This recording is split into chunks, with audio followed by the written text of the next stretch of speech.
একবার কিছু বন্ধু বান্ধব এক এতিমখানা পরিদর্শনে এসেছিল, কিন্তু তারা জানতো না এই এতিমখানায় যারা একবার প্রবেশ করে তারা আর কখনোই বের হতে পারে না, কারণ সেখানেই বছরের পর বছর ধরে লুকিয়ে আছে এমন এক পিশাচিনী যাকে বলা হয় কালো জাদুর মহারানী। কিন্তু সে কেন বছরের পর বছর ধরে এখানে পড়ে আছে, সে কি চায় অথবা কি হয়েছিল সেই মানুষগুলোর সাথে, সেটা জানতেই দেখতে হবে আমাদের আজকের cinema the queen of black magic. তাহলে চলুন গল্পটা শুরু করা যাক। এই লোকটার নাম হানিফ। সে তার ওয়াইফ নাদিয়া এবং তার ছেলে মেয়েদেরকে নিয়ে বড় একটা এতিমখানার উদ্দেশ্যে রওনা হয়েছে। আসলে ওই এতিমখানা ছিল তার ছোটবেলার ঘর, সেখানে সে বড় হয়েছিল। তাই আজকে সে নিজের পরিবারকে ওই এতিমখানা দেখাতে নিয়ে যাচ্ছে। তার বড় ছেলের নাম সামদি, তার ছোট হলো দিনা, আর পরিবারের একদম ছোট ছেলের নাম হাকি। এমনকি এরা তিনজনেও হানিফ এবং তার স্ত্রীর বায়োলজিক্যাল সন্তান না, তাদের তিনজনকে তারা দত্তক নিয়েছিল। এভাবে কথা বলতে বলতে হানিফ অনুভব করে কি যেন তাদের চলন্ত গাড়ির নিচে এসে পড়েছে। তাই সে দ্রুত গাড়িটা ব্রেক করে এবং কিছুটা পেছনে গিয়ে দেখতে পারে যে সেখানে একটা মরা হরিণ পড়ে আছে। সে মনে করে নেই হয়তোবা এই হরিণটা তাদের গাড়ির নিচে এসেছিল।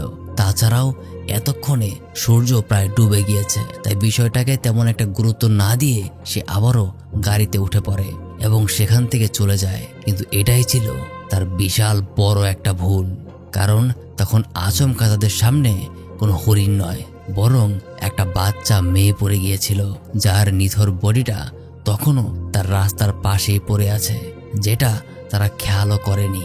এই ঘটনাটা মনে রাখবেন, কারণ এটাই সামনে একটা বিশাল বড় রহস্য উন্মোচন করবে।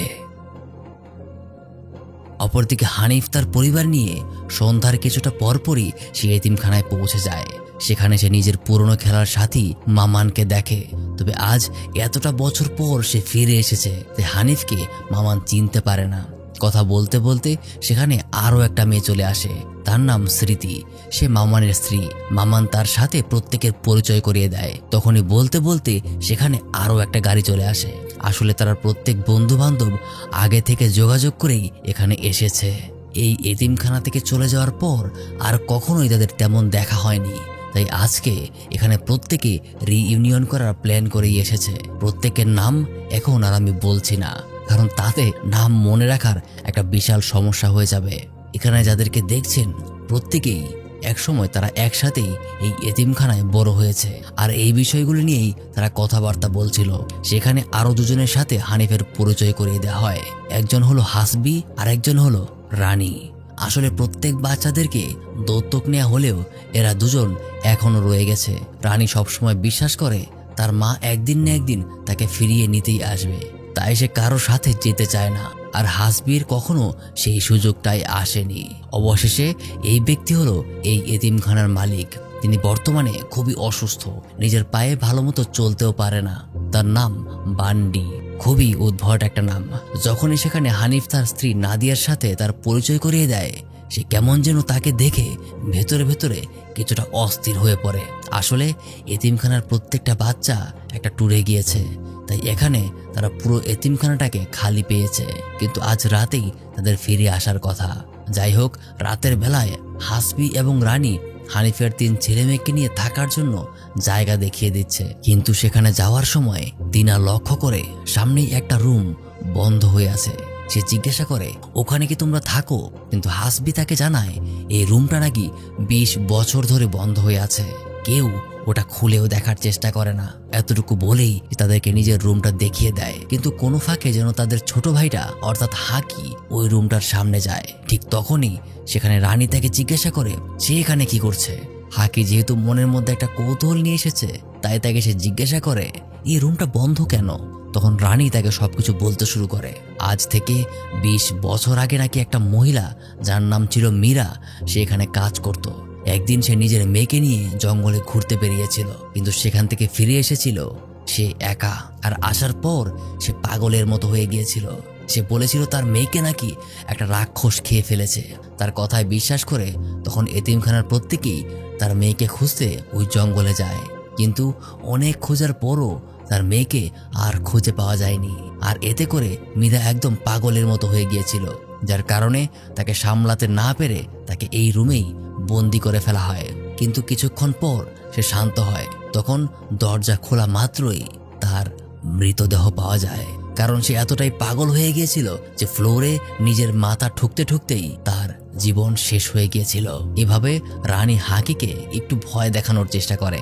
সেই মহিলার আত্মা নাকি এখনো এই রুমের ভেতরে ঘুরে বেড়ায়, এজন্যই এই রুমের দরজাটা কখনো খোলা হয়নি। তার মেয়েকেও নাকি কখনো খুঁজে পাওয়া যায়নি। এগুলো শুনে ছোট্ট হাকিম অনেক ভয় পেয়ে যায়। সেই রাতেই আড্ডা দিতে দিতে তারা প্রত্যেকেই তাদের পুরনো অ্যালবাম খুঁজে বের করে, যেখানে তাদের সকল পুরনো ছবিগুলো ছিল। কিন্তু একটা অ্যালবাম খোলার পর সবাই দেখে এখানে একটা ছবিও নেই। কিন্তু এমনটা হবার কথা ছিল না। অনেক খোঁজাখুঁজির পরে সেখান থেকে শুধুমাত্র একটা ছবি বের হয়ে আসে, যেটা ছিল সেই ঘটনা, অর্থাৎ মীরা এবং তার মেয়ের ছবি। তবে কেমন যেন হানিফ নিজের সহ প্রত্যেকেই এটা দেখে কিছুটা আতঙ্কিত হয়ে ওঠে।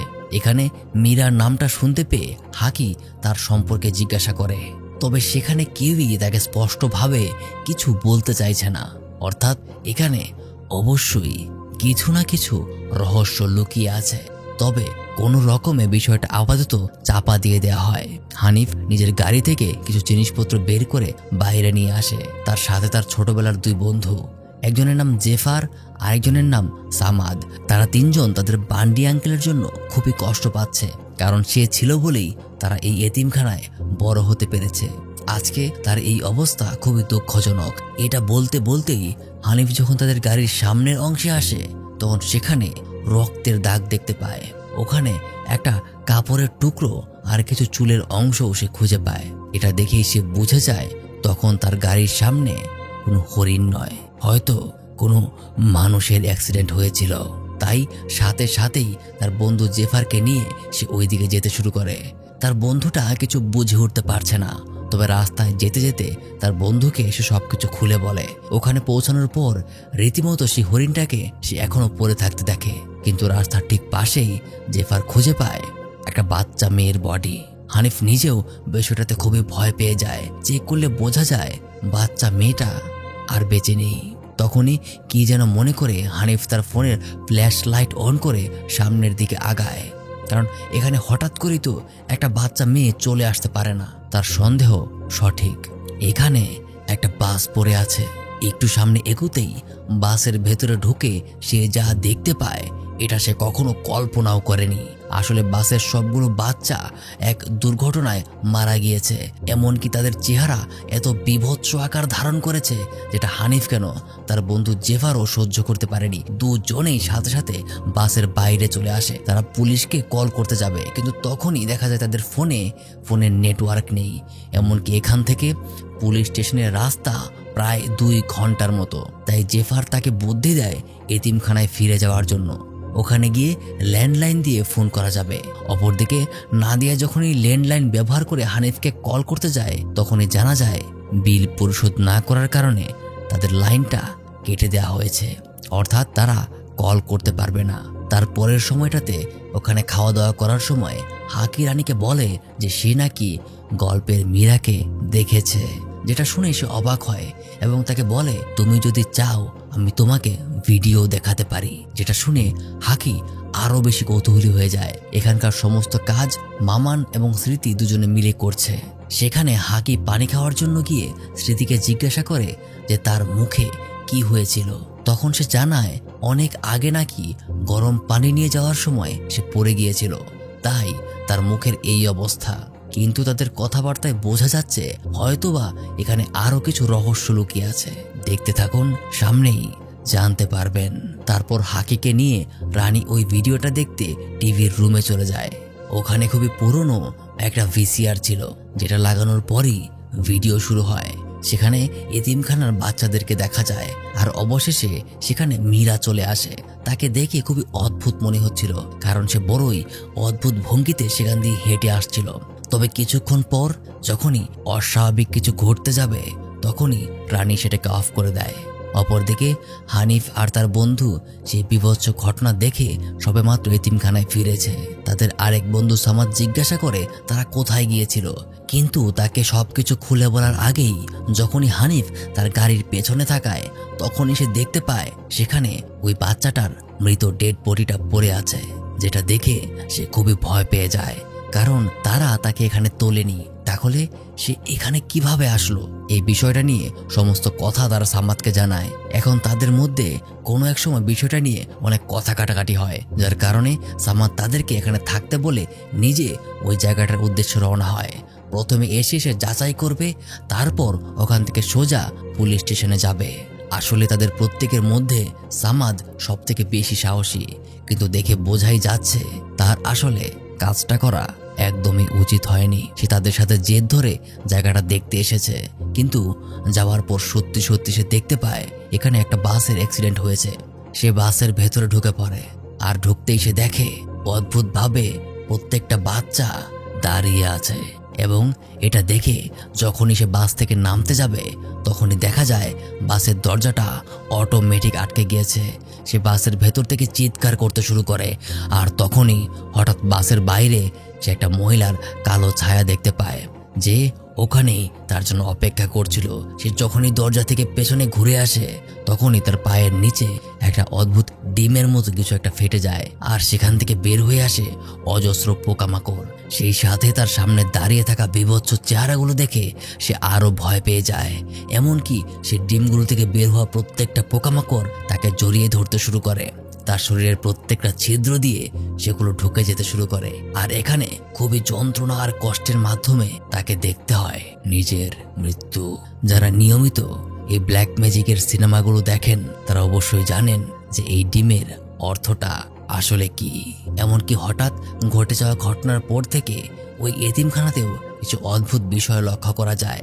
দেখতে থাকুন, আস্তে আস্তে ঘটনাটা খারাপের দিকে যেতে চলেছে। ভেতরে হানিফ আর নাদিয়া যখন কথা বলছিল তখনই তাদের পেছনে হঠাৎ একটা মুরগি এসে পড়ে, যেটা সবেমাত্র কাটা হয়েছে।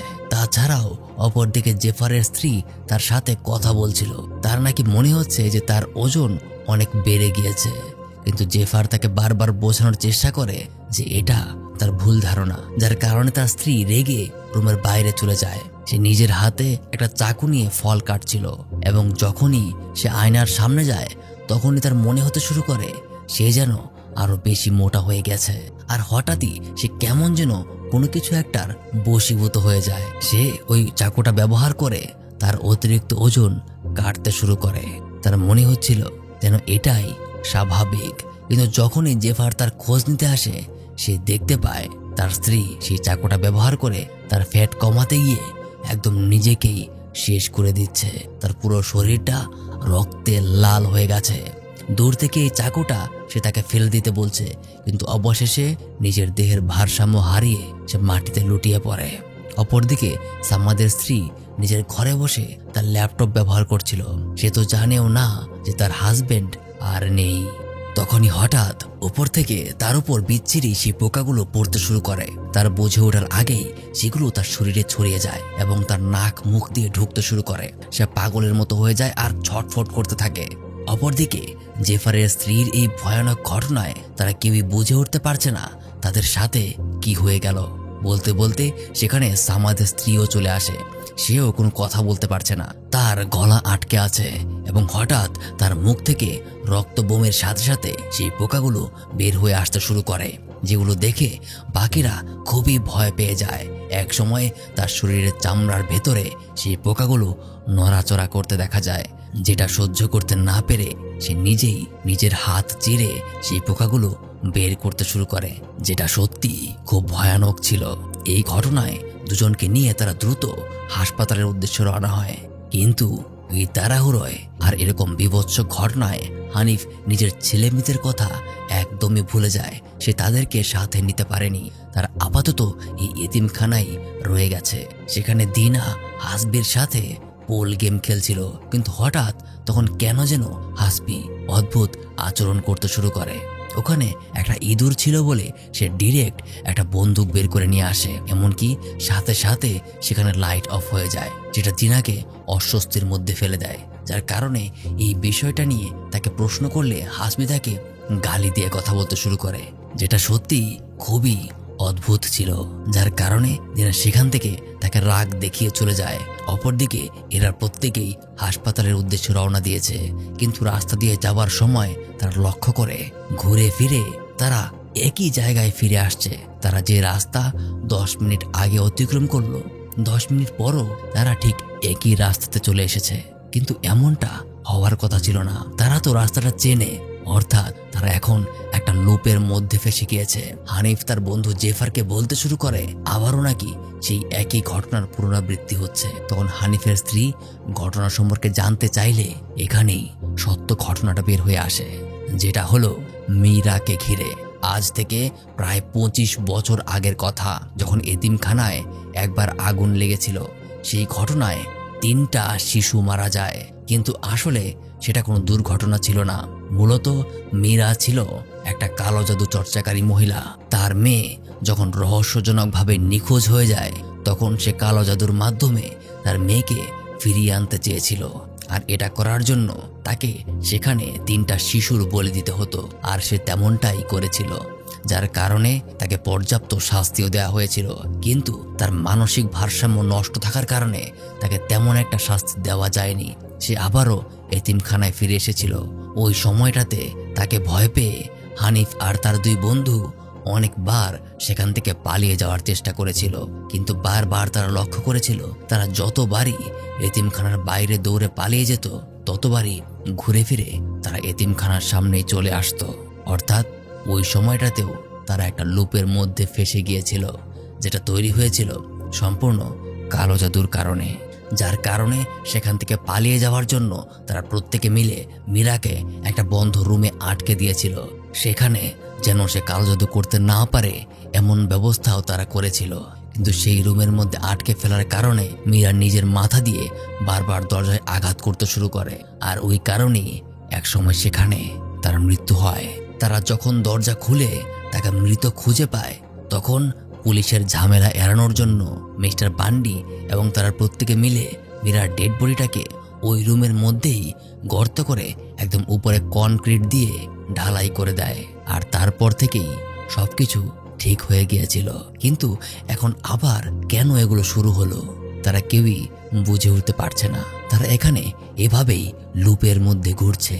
আর অপরদিকে সেই এতিমখানায় হাকি লুকিয়ে লুকিয়ে অনুমতি ছাড়াই সেই ভিডিওটাকে ওপেন করে। সে জানতে চায় আসলে মীরার সাথে কি হয়েছিল। সে ভিডিওটা প্লে করছে ঠিক আছে, কিন্তু তবুও যেন তার মাঝে একটা ভয় কাজ করছে।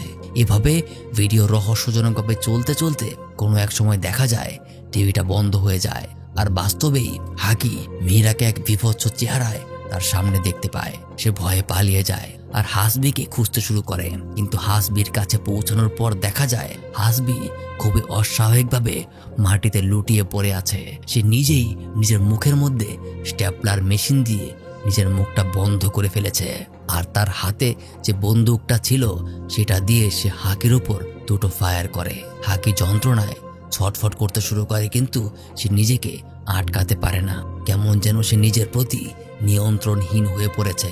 অপরদিকে বাকিরা ওই লুপের মধ্যে আটকে যাওয়ার কারণে কোনোভাবেই হাসপাতালে আর পৌঁছাতে পারছিল না। তাই আবারও তারা এতিমখানায় ফিরে আসে। ভেতরে যাওয়ার পর তারা তাদের 2 ছেলে মেয়েকে খুঁজে পেলেও তাদের ছোট্ট ছেলেটাকে অর্থাৎ হাকিকে আর খুঁজে পায় না। তারা প্রত্যেকেই তাকে খুঁজতে শুরু করে, কিন্তু কোথাও তাকে খুঁজে পাওয়া যাচ্ছে না। এমনকি মামান যখন এতিমখানার বাচ্চাদের ট্যুর থেকে ফিরে আসার কথা বলে, তখন হানিফ তাকে জানায় তারা নাকি আর কখনোই ফিরে আসবে না, কারণ অ্যাক্সিডেন্টে নাকি তাদের প্রত্যেকের মৃত্যু হয়ে গেছে। সে নিজের চোখে এটা দেখে এসেছে। যাই হোক, এই বিষয়টাতে তারা শোকাহত হলেও আগে হাকিকে খোঁজা দরকার। আবার ওদিকে বাইরে জেফার লিনাকে গাড়িতে খুঁজে না পেয়ে সামনে এগোতেই যায়। লিনা অর্থাৎ তার স্ত্রী এই আহত অবস্থায় কিভাবে যেন গাড়ি থেকে বাইরে বের হয়ে মাঠের মাঝে গর্ত করে পোকামাকড় খাচ্ছে। যখন তাকে ডাক দেওয়ার পর তার হুঁশ ফিরে আসে, সে কাঁদতে কাঁদতে বলে, কি হয়েছে আমার কি হয়েছে? আর এই বলতে বলতে সে আবারও নিজের জ্ঞান হারায়। জেফার তার স্ত্রীকে নিয়ে আবারও ভেতরে চলে আসে। চিৎকার করে তার স্ত্রীকে হাসপাতালে নিয়ে যাওয়ার কথা বলে, কিন্তু তারা কিভাবে কি করবে কিচ্ছু তারা বুঝে উঠতে পারছিল না। কারণ যতবারই তারা এখান থেকে বাইরে পালানোর চেষ্টা করে ততবারই তারা লুপের মধ্যে ফেসে যায়, অর্থাৎ তাদের হাতে এখন কিচ্ছু করার নেই। অপরদিকে নাদিয়া হাকিকে খুঁজতে খুঁজতে মিস্টার বান্ডির রুমে চলে যায়। হয়তোবা হাকি তার খাটের তলায় লুকিয়ে আছে, এই ভেবে সে খাটের তলায় তাকে খুঁজতে যায়। কিন্তু সেখানে অদ্ভুতভাবে একটা টাইলসের নিচে নাদিয়া ছোট্ট সিন্দুক জাতীয় একটা জিনিস খুঁজে পায়। সে কৌতূহলবশত ওটাকে বের করার পর দেখতে পায় ওটার মাঝে কিছু ছবি আছে, আর অবশ্যই এটা কোনো স্বাভাবিক ছবি না, যেটা তার চেহারা দেখেই বুঝতে পারা যাচ্ছে। এই পিকচারগুলো নিয়ে সে চলে যায় বাকিদের কাছে। আসলে মিস্টার বান্ডি কোনো ভালো লোক ছিল না। সে তার এতিমখানার ছোট ছোট মেয়েদেরকে অ্যাবিউজ করত, তাদের খারাপ খারাপ অঙ্গভঙ্গিতে ছবি তুলে নিজের কাছে রেখে দিত। এমনকি সে মাঝে মাঝে তাদেরকে যৌন নিপীড়ন করত। সে সবকিছু এই ছবিগুলোর মাঝেই পরিষ্কার হয়ে ওঠে। আর এই সবকিছুর কোনোটাই এখানকার কেউই জানতো না, শুধু জানতো মিস মীরা। আর মূলত ওই মেয়েদেরকে নিয়ে সে কোনো কালো জাদু করতো না, বরং সে মেয়েগুলোকে মিস্টার বান্ডির কাছ থেকে বাঁচানোর জন্য সবসময় চেষ্টা করে এসেছিল। যার কারণে মিস্টার বান্ডি এমন একটা মাস্টার প্ল্যান করেছিল যেখানে বাচ্চারা মনে করত মিস মীরা একজন ভয়ানক মানুষ আর সে প্রত্যেকের ক্ষতি করতে চায়। আর এই সমস্ত কথা এতক্ষণ স্মৃতি বলছিল। তাদের মনে প্রশ্ন, এটা সে কিভাবে জানলো? তখন সে জানায় একমাত্র সে এবং মামান দেখেছিল সেই সম্পূর্ণ ঘটনা, যেখানে তাকে ওইরকম ভাবে ফাঁসিয়ে ওই রুমের মাঝে মাটি চাপা দেওয়া হয়েছিল। অর্থাৎ তারা বুঝতে পারলো যে তার মনে এখনো প্রতিশোধের আগুন জ্বলছে। কিন্তু মিস মীরা তো এখন আর বেঁচে নেই, তাহলে এখনো এসব ঘটনা কার অধীনে হচ্ছে?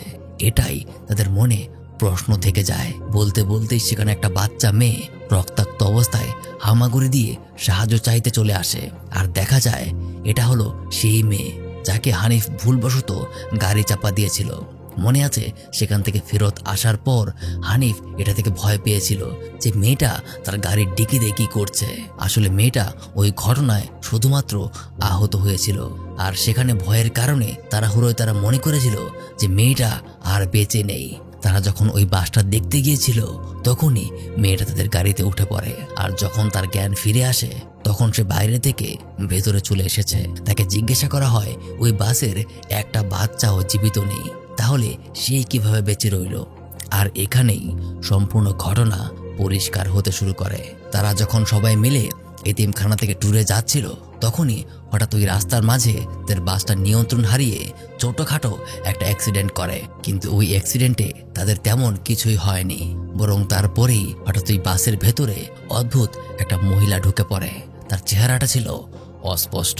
সে কিছু একটা মন্ত্র পড়ার সাথে সাথেই সবগুলো বাচ্চা নিজেদেরকে শেষ করে দিতে শুরু করে।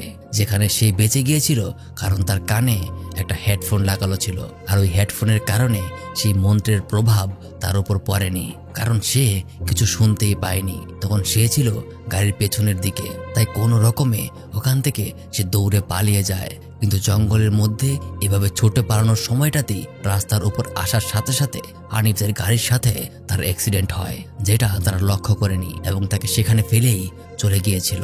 তারপর বাকিটা তো আপনারা জানেনই। এই ঘটনা শোনার পর হানিফ এতটাই রেগে যায় যে সরাসরি গিয়ে মিস্টার বান্ডির গলা চেপে ধরে। তাকে বলতেই হবে সে এমনটা কেন করেছিল। তবে তখনই তার স্ত্রী এসে তাকে থামায়, কারণ এখন এসব করে কোনো লাভ নেই। যা ঘটার তা ঘটে গিয়েছে। এমনকি সেখানে তারা আরও একটা ছবি খুঁজে পায় যেখানে জানা যায় মীরার মেয়ের সম্পর্কে। তার মেয়ের নাম ছিল মুরনি, অর্থাৎ সন্দেহ এখন এরকম হয়তো মীরার মেয়ে এসব করছে। তারপরেই তারা হাকিকে খুঁজে পায়। হাকির অবস্থা খুব খারাপ, তাকে হাসপাতালে নিয়ে যেতেই হবে। তাই কোনো কিছু না ভেবে আরও একবার তারা বাইরে বের হয়ে যায়। কিন্তু সেখানে নিকিতা খুবই উদ্ভট আচরণ করছে। মনে আছে তার মাঝে কিছু বিষাক্ত পোকা ঢুকে গিয়েছিল।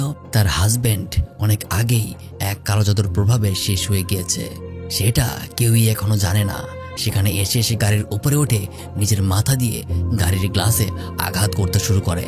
অর্থাৎ বোঝা যাচ্ছে এখান থেকে তাদেরকে বাইরে যেতে দেওয়া হবে না। এই সকল কিছু দেখে হানিফ চিৎকার করে মুরনিকে উদ্দেশ্য করে বলতে শুরু করে যে সে কি চায়, কেন তাদের সাথে সে এরকমটা করছে। তখনই সেখানে মুরনি নিজেই চলে আসে। সে কোনো কথা বলছে না, বরং তাদের সামনে এগোতে এগোতে একসময় হানিফের উপর কালো জাদু করতে শুরু করে।